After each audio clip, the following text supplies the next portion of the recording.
Então, segunda epístola de São João. Hoje vamos ver que devemos ficar unidos na verdade. Nós vimos que devemos ser sempre unidos no culto de domingo. Eu entendi que essa epístola é um complemento da pregação de domingo.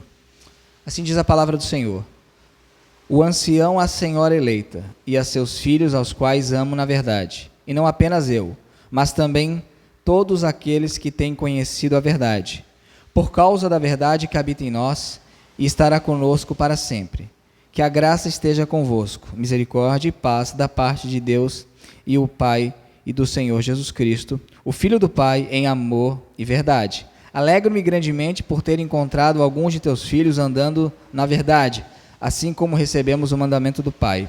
E agora rogo-te, Senhora, não como escrevendo um novo mandamento para ti, mas aquele que desde o princípio tivemos, que nos amemos uns aos outros. E este é o amor, que andemos segundo os seus mandamentos. E este é o mandamento no qual, como já desde o princípio ouvistes, deveis andar. Porque muitos enganadores entraram no mundo, os quais não confessam que Jesus Cristo veio em carne. Esse tal é um enganador e um anticristo.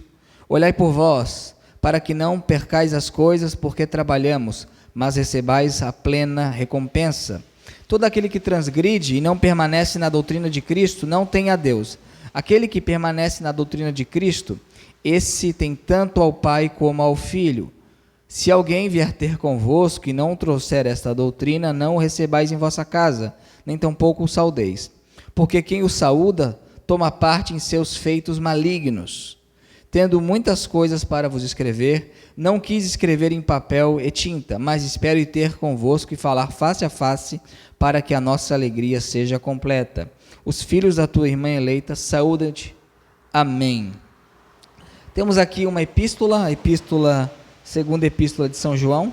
Ela foi escrita lá pelo ano 80, 90, por aí.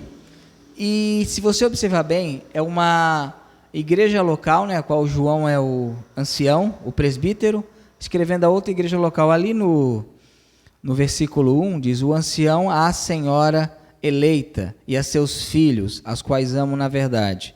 E ali no verso 13 fala: os filhos da tua irmã eleita saúdam-te.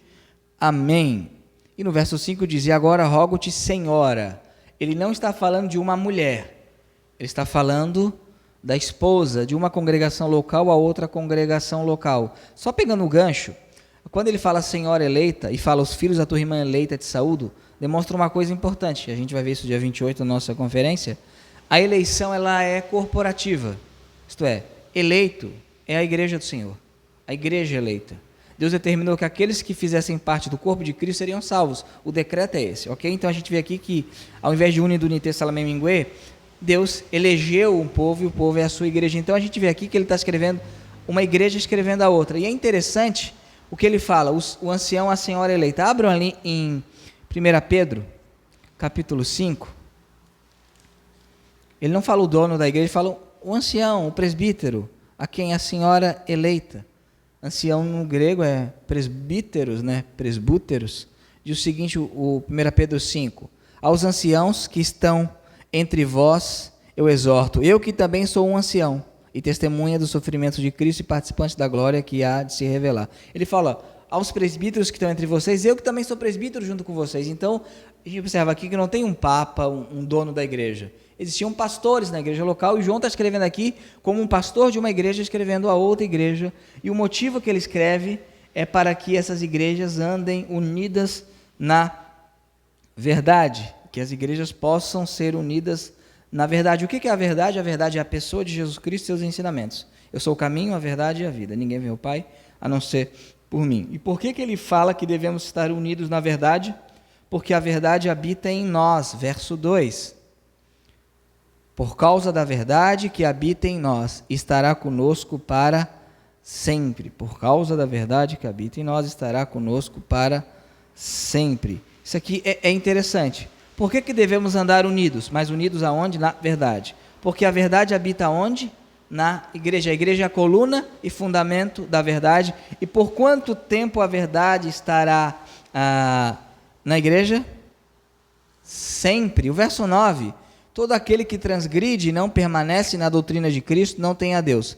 Aquele que permanece na doutrina de Cristo, esse tem tanto o Pai como ao Filho. Então, como é que eu reconheço, né, se eu devo ficar unido ou não com alguém? É se ele está na doutrina de Cristo. Quem não tem a doutrina de Cristo, não permanece, não tem Deus. Quem tem, quem permanece, tem Deus. E aqui vai dizer que a verdade habita nos crentes, na igreja do Senhor, e estará para sempre com a igreja do Senhor. Então nós devemos andar unidos na verdade, em união, porque a verdade habita em nós. Abram ali em João, 1 João, capítulo 1, versículo 8, diz o seguinte: se dissermos que não temos nenhum pecado, enganamos a nós mesmos e a verdade não está em nós. Aqui botou nenhum, mas não tem nenhum no grego. Se dissermos que não temos pecado, a verdade, enganamos a nós mesmos e a verdade não está em nós. Então, uma marca do crente e de uma igreja local é que a verdade habita nela, e habita por quanto tempo? Para sempre. Mas existem pessoas que professaram a verdade, depois se retiraram, e depois deixaram de crer, e depois não quiseram mais nada com Deus. E essas pessoas, né, ali em 1 João 2,19, diz o seguinte: eles saíram de nós, mas não eram de nós. Porque se fossem de nós, sem dúvida teriam continuado conosco, mas eles saíram para que se manifeste que todos eles não eram de nós. Então, se alguém começa a rejeitar a verdade depois de um tempo que ela professou a verdade, a pergunta é: essa pessoa que saiu da verdade, teve a verdade? Não teve. Então, o que João está dizendo aqui? Olha, eu estou alegre, eu estou me comunicando com vocês, eu estou falando com vocês. Por quê? Porque a verdade habita em vocês. Então, qual é o fator de união de uma igreja com outra igreja? A verdade. A doutrina de Cristo. Aquilo que foi revelado pela doutrina de Cristo. A gente viu domingo passado que a igreja tem que andar em união, mas o que vai dar liga à união não é nada mais, nada menos que a própria verdade. A verdade habita em vocês e estará com vocês para sempre. E uma coisa interessante, a gente vai ver aqui no versículo 2 e 3 de 2 João, que a verdade e o amor são inseparáveis. Olha o que ele vai dizer no verso 2: por causa da verdade que habita em nós, estará conosco para sempre. Que a graça seja convosco, misericórdia e paz da parte de Deus o Pai e do Senhor Jesus Cristo, o Filho do Pai, em verdade e amor. Existe algo interessante nos dias de hoje. Não, a nossa igreja se preocupa com o amor, a gente tem que falar do amor, só o amor que importa. A verdade, a doutrina, ela divide, o que importa é o amor. Não dá para andar em amor se não andar em verdade. Não tem como, porque um amor baseado em mentira não é um amor genuíno. Aqui, quando fala verdade e amor, é amor a Deus o Pai, na epístola de João é isso, né? Amor a Deus e amor ao próximo. Mas como eu devo amar a Deus e ao próximo? Da maneira que as Escrituras nos estabelecem. Eu acho bem interessante, pessoal, a Bíblia só quer que a gente ame a Deus e ao próximo. Aí eu pergunto, como nós amamos a Deus e ao próximo? De que maneira? Prática. Como? A gente vai ver. Do 1º ao 4º mandamento, nós temos os deveres para com Deus. Se você ama a Deus, você faz aquilo. E do 5º ao 10º, os deveres para com o próximo. Se você ama o próximo, você faz aquilo dali. Então, a Bíblia vai dizer como eu devo amar. Então, a verdade e o amor não podem andar separados. Infelizmente, vivemos em um tempo onde as pessoas querem o amor, falar do amor de Cristo sem falar da verdade de Cristo. Porque não é o amor que ofende. O que ofende? É a verdade. Não, mas aí não dá, não. Mas você está dizendo que tem que ser assim, não, mas assim não tem como. Pessoal, Deus quer que a gente adore Ele em espírito. Não é só em espírito. É em espírito e em verdade. Então, se você observar, a palavra verdade aparece várias vezes nessa pequena epístola. Quando fala que Deus procura adoradores que o adorem em espírito e em verdade, é que o adorem interiormente, de maneira genuína, mas de maneira verdadeira. Então, a igreja ela tem que amar, ela tem que demonstrar amor, mas esse amor tem que ser baseado na verdade e não baseado no erro. Por isso que nós não podemos ter comunhão com determinados movimentos religiosos, porque eles são baseados no erro.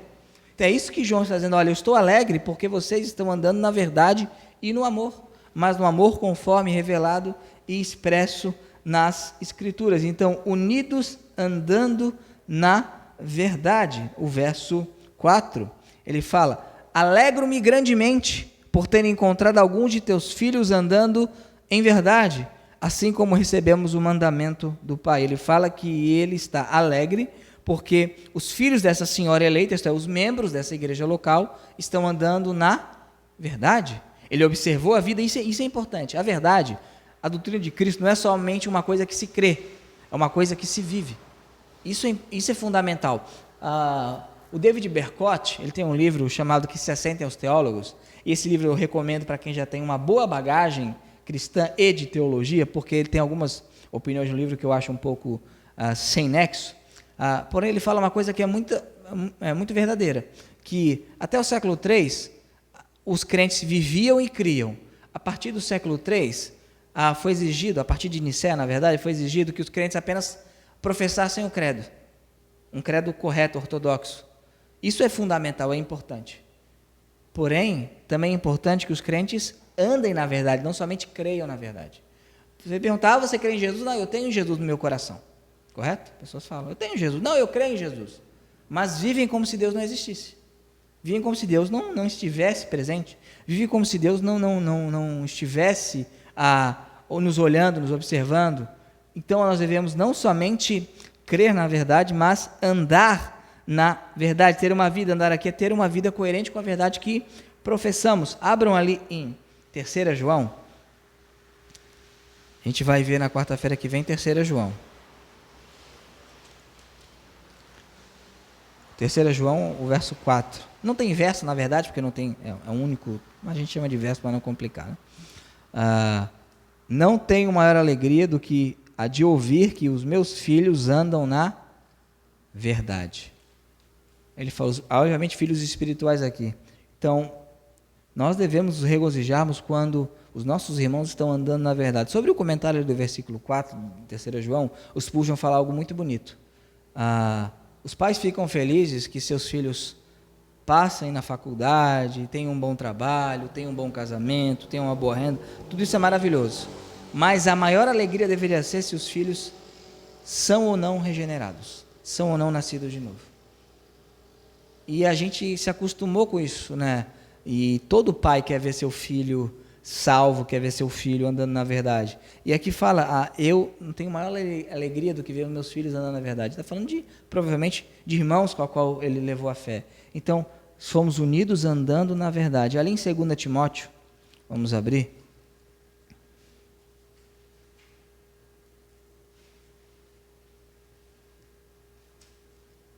Segunda Timóteo 2, 22, diz o seguinte: foge também dos desejos da juventude e segue a justiça, a fé, a caridade e a paz com os que invocam o Senhor com um coração puro. Ele deve fazer essas coisas, mas com outras pessoas que fazem a mesma coisa. Então nós devemos juntamente, de maneira conjunta, andarmos unidos na verdade. João aqui está dizendo que ele se alegra ao ver os membros, os filhos, os discípulos de Jesus que estão naquela outra irmã eleita andando na verdade, o que demonstra para a gente que a nossa alegria não tem que ser só quando a nossa igreja anda em santidade, quando a nossa igreja anda na verdade, quando a nossa igreja é ortodoxa, crê corretamente e vive corretamente. Devemos nos alegrar quando uma outra igreja irmã tem as mesmas características, e devemos nos entristecer quando uma outra igreja irmã está perdendo essas características. Por quê? Porque somos o mesmo corpo. Somos o mesmo corpo, pertencemos ao mesmo dono. Ele fala, eu estou feliz que os teus filhos estão andando na verdade, como recebemos o mandamento do Pai. E aqui um outro ponto, unidos, obedecendo à verdade. Qual verdade? A verdade que foi revelada. Uma cartinha pequenininha, escrita lá no ano 80 ou 90, né, a senhora eleita, né, a uma igreja cristã, e ele fala tanta coisa verdadeira aqui, né, já falando da verdade. Então, o que ele quer dizer no verso 5? Né? E agora, rogo-te, Senhora, não como escrevendo um novo mandamento para ti, mas aquele que desde o princípio tivemos, que nos amemos uns aos outros. E este é o amor, que andemos segundo os seus mandamentos. E este é o mandamento no qual, como já desde o princípio ouvistes, deveis andar. Ele está falando aqui de mandamento. Os seus mandamentos. Mandamentos de quem? De Cristo. Ele fala, eu me alegro porque você está andando os mandamentos. Eu não estou escrevendo um mandamento novo, mas um mandamento que vocês já ouviram. Abra ali em 1 João, capítulo 5, versículo 3. Diz o seguinte: porque este é o amor de Deus, que guardemos os seus mandamentos. E os seus mandamentos não são penosos. Então, o amor proveniente de Deus, que é derramado em mim pelo Espírito, faz que eu guarde os seus mandamentos. E como Ele que trabalha em mim, os mandamentos são penosos? Não deveriam ser. Não é difícil, por exemplo, guardar o princípio do 4º mandamento, que é separar um dia em 7 para Deus. Não deveria ser difícil. Deveria? Não deveria. Não deveria ser difícil você separar uma parte da sua renda para a manutenção da casa de Deus e expansão do Evangelho no mundo. Não deveria ser difícil. Não deveria ser difícil você buscar viver o Evangelho de Cristo, buscar viver a verdade de Cristo. Porque os mandamentos não são pesados, não são penosos. Não deveriam ser. Então, a gente tem que estar unidos, obedecendo a verdade. Então, não é só a koinonite, né, que é uma doença que o pessoal brinca, né? A koinonia, a comunhão, é a koinonite, é a união pela união. Vamos estar unidos, o que dá liga à nossa união? O que faz com que estejamos unidos? O que será que faz com que a gente possa viver unido? É a obediência à verdade. E aqui fala os seus mandamentos, aqui é importante entender, para não cair no legalismo e no sabatismo, os mandamentos da lei de Cristo. Abro ali em Atos, vocês já sabem isso, que eu já falei isso um monte de vezes e vou continuar falando. Atos capítulo 1.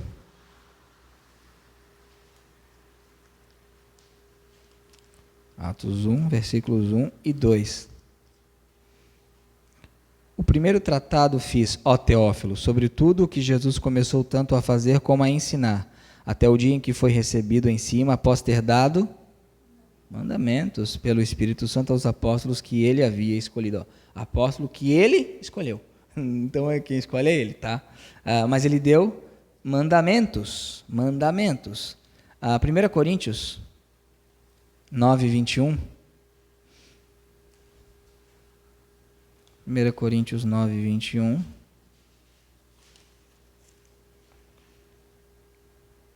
Diz o seguinte, Paulo aqui está dizendo que ele tem o interesse de ganhar as pessoas para Cristo, então se ele está no ambiente judaico, ele se comporta como judeu, se ele está no ambiente gentílico, ele se comporta como gentil, porém sem cair no pecado, nada disso, o que é uma aula para a gente de como fazer missão, como fazer evangelismo, como está inserido em nossa cultura. Diz o seguinte, para os que estão sem lei, a gente, os gentios, como se estivera sem lei, isto é, sem a lei judaica, não estando sem lei para com Deus, mas debaixo da lei de Cristo, para que eu pudesse ganhar os que estão sem lei. Os mandamentos de Cristo, como é que funciona? Você tem o Antigo Pacto, esse Antigo Pacto obviamente tem valor, ele é inspirado por Deus, ele é de Deus, só que ao vir o novo legislador, o novo Moisés, há um novo pacto, e nós obedecemos o que está nesse novo pacto. Tudo o que esse novo pacto referenda do Antigo Pacto, nós obedecemos. O que ele não referenda, nós não obedecemos, seja direto ou indiretamente. Se o novo pacto diz, nós observamos. Então, João fala o seguinte, vocês estão unidos obedecendo a verdade, obedecendo os mandamentos de Cristo. É aquela coisa, e isso é fundamental, aqui é uma carta se regozijando, que a gente vê tanta carta com problema, mas aqui é uma carta que está regozijando o fato que eles estão andando no mandamento de Cristo, estão unidos pela verdade, unidos na verdade. Porém, como é uma carta do Novo Testamento, vai ter uma coisinha aqui que vai ter que dar o alerta. Porque a igreja enfrentava problemas desde sempre. Né? Desde sempre. Se você realmente começar a ver a história do cristianismo, você começa a observar realmente algumas coisas. Né? Quando eu era seminarista, a gente é meio quando é seminarista, é meio romântico, porque a patrística, os pais da igreja devem ser linda. Aí começa a ler, os caras não concordam com muita coisa entre si. Uma coisa incrível, né? É uma coisa incrível. Um é assim, outro é assim. Aí um batiza a criança, outro tertuliano fala, não pode batizar, isso é um absurdo. É uma loucura. Como hoje, exatamente como hoje. Não mudou nada. Porém, existem algumas coisas que extrapolam. Então, aqui, para que a gente possa andar unidos na verdade, é necessário reconhecer o erro. Ok? Como é que você sabe que uma nota é falsa? Não é somente conhecendo falsificação, mas sabendo a verdadeira. Ali no verso 7 ao 9 vai falar do erro. né? Porque muitos enganadores. E é interessante aqui, ó, ouvisse como vocês convém andar, porque muitos, notem, crer e andar é junto. Não é só crer corretamente, é andar corretamente. Porque muitos enganadores entraram no mundo, os quais não confessam que Jesus Cristo veio em carne. Esse tal é um enganador e um anticristo. Olhai por vós, para que não percais as coisas, porque trabalhamos, mas recebais a plena recompensa. Todo aquele que transgride e não permanece na doutrina de Cristo, não tem a Deus. Aquele que permanece na doutrina de Cristo, esse tem tanto ao Pai como ao Filho. E aqui tem umas coisas importantes. Primeiro, falsos mestres são enganadores. O João quer que as igrejas andem unidas na verdade. Mas tem uma coisa que atrapalha essa união na verdade: a mentira. Então, os falsos mestres não são coitadinhos, eles são enganadores. E aqui vai falar que eles entraram no mundo. Se você pegar uma atualizada, vai falar, eles saíram no mundo. Né? Entrar é melhor, primeiro, porque está em 82% dos manuscritos. Segundo, porque aqui a ideia que o campo é o mundo. O campo é o mundo. Tem os filhos do reino. O trigo. Veio o maligno e coloca o quê? O joio. Então eles entram para contaminar a igreja. E de que maneira eles fazem isso? Negando a verdade sobre a pessoa de Cristo. Eles falam o seguinte: não confessam que Jesus Cristo veio em carne. O que isso quer dizer? Existia um grupo, os docetas, eles diziam o seguinte: não, Jesus Cristo, a carne é má, isso aqui é mal, isso aqui é ruim. E não é verdade, o que é ruim é a natureza, a nossa natureza não é o corpo em si. Isso aqui é mal. Quem criou a carne foi o demiurgo. O Deus do Antigo Testamento criou a carne, ele é mau. A matéria é má. E o Deus do Novo Testamento, o Pai de Jesus, criou o Espírito, que é bom. Então, Cristo não veio em carne. Cristo ele veio como? Ele veio numa aparência de carne. Então, de fato, ele não morreu crucificado. De fato, ele não sentiu fome e sede. Ele parecia, era uma aparência, docetas, né? Só parecia carne. Por isso que João vai falar, no princípio era o verbo estava com Deus, o verbo era Deus, e o verbo se fez carne e habitou entre nós. Porque ele está dizendo o seguinte, o verbo não encarnou. Então, aqui era um erro sobre a pessoa de Cristo. Sobre a pessoa de Cristo. Então, os falsos mestres vão tentar desviar da atenção das igrejas e vão tentar contaminar em relação à pessoa de Cristo. E aqui parece que é bobagem, mas não é. Sabe por quê? Porque se Cristo não se fez carne, se Cristo não é homem, não se fez homem, ele não poderia representar a humanidade. Não poderia me representar. Por quê? Porque quem pecou foi Adão. Adão é o quê? Homem. Não podia ser anjo. Tinha que ser um homem. Só que aí tem outro problema. O sacrifício de um homem comum não ia fazer nada. Tinha que ser um homem com sacrifício infinito. Não podia ser homem, então. Tinha que ser Deus. O que Deus faz? Deus se fez homem. E aqui ele está dizendo o seguinte, olha, Jesus não é esse que os apóstolos estão ensinando. O falso mestre ele vai tentar modificar a doutrina de Cristo. Ele vai tentar fazer com que os crentes não creiam naquilo que está revelado na Bíblia. Então, se a gente não cuidar, a gente pode ter unidade baseada em mentira. A gente veio de uma época, hoje em dia, infelizmente, que você observa que tem pastor dizendo na TV que Jesus Cristo não ressuscitou. Ele fala, o que importa? O que importa que ele tenha ressuscitado? Não, o importante é o que ele é para mim, a experiência que eu tenho. Se ele ressuscitou ou não ressuscitou, eu não sei. Isso não importa, importa os seus ensinamentos. O que é uma baita de uma burrice. Por quê? Porque se o relato da ressurreição é mentiroso, quem garante que os ensinamentos, o relato dos ensinamentos não são mentirosos também? Tem uma grande burrice. Mas isso está à nossa espreita. Né? Isso está à nossa espreita. Eu tive professores no seminário que não criam que a Bíblia era inerrante e infalível. A Bíblia está certa em tudo, menos em geografia, em ciência, em psicologia, mas está certa em tudo.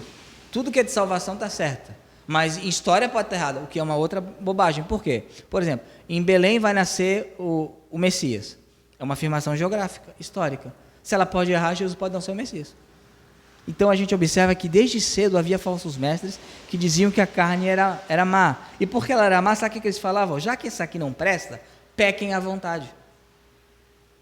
pequem à vontade, mas pode pecar à vontade, isso aqui não serve para nada, o importante é o Espírito.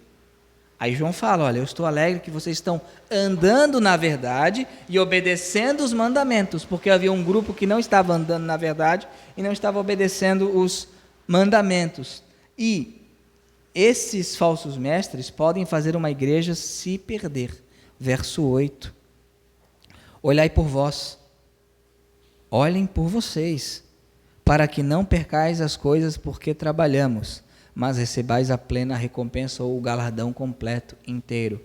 Quer dizer que todo o trabalho de uma igreja pode se perder. E a recompensa que esse povo local teria pode se perder. E a gente observa muitas e muitas igrejas fechando as portas. E essas igrejas que fecham, muitas delas, em algum ponto, elas abandonaram a doutrina de Cristo. Em algum ponto elas assim fizeram. A gente tem o caso da primeira igreja batista da América, que hoje é uma igreja liberal, que não crê mais na herança bíblica, acredita em casamento de pessoas do mesmo sexo, contra a interpretação bíblica sadia. A gente observa isso. Um outro ponto, esses falsos mestres se afastaram da verdade. Verso 9. Todo aquele que transgride e não permanece da doutrina de Cristo, não tem a Deus. Não tem a Deus. A palavra aqui, parabainam, se coloca ao lado. Ele se afastou da doutrina